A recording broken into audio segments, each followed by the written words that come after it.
Today's Thursday, April the 16th, and last night Andy, one of the people who watched the videos, asked if I could look at SDC. Now, since I didn't know what SDC was, first thing I did was pull up the chart, and then I said, wow, this is really a bottoming pattern here, and the stock is struggling. So, and it hasn't been around very long. It started trading in September of 2019.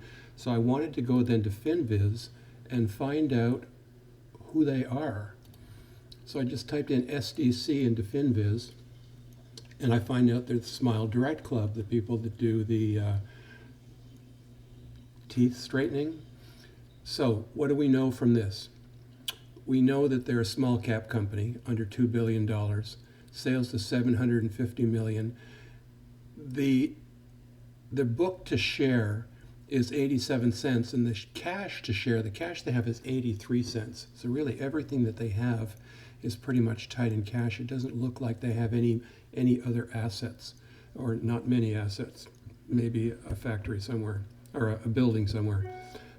There's the debt to equity, but I'm not really looking at that. I'm looking at insider owning. Insiders own 50% of the shares, but institutions own 88%. Now, why is that? That's because they have a total number of shares of about 400 million, but they've only issued 76 million. If these guys need more money, they are going to dump a bunch of shares onto the market, and that'll depress the stock even further. Now, here it says that the stock is not shortable, but 40% of the stock that's floating, 40% of this is shorted. So what does that mean? Well, when a stock is heavily shorted like that and it hits this flat bottom, I mean, this is an obvious bottom, people who are short are going to get out. They've made a lot of money, so there's no point in hanging on anymore. The stock looks like it's not going any lower. Their earnings were February the 24th, so February, March, April, May. Their next earnings aren't going to be till the end of May. They've got this gap, which was closed and then retreated on. So it shows you that it's sensitive to filling gaps, at least that one time. Here's another gap over here. So you want to see if a stock traders respond to gaps. And let's look at this one. Almost. It almost came and closed that gap, but somebody said, that's probably good enough. We're going to call that a closed gap. It bounced up, and then earnings came along and killed the stock. So it is a stock that looks like it trades around gaps. And here's another gap in here. Let's see how that one fared. Sure enough, it filled that gap, and then it just dropped. So gaps count for this stock. Here's another one here.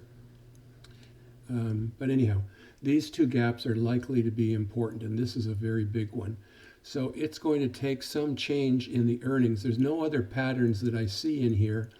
And on the volume, it looks like there was some institutional buying here back in March. That's when the stock repeatedly hit its bottom, and then it pushed up with the institutional buying and then came down again. Since then, there's been no institutional buying, no institutional selling. There certainly was some let's see, before earnings, some institutional selling on a couple of days, and then on the day of their earnings, there was some institutional selling, but the institutions did most of their buying back here. Would I want to buy this stock?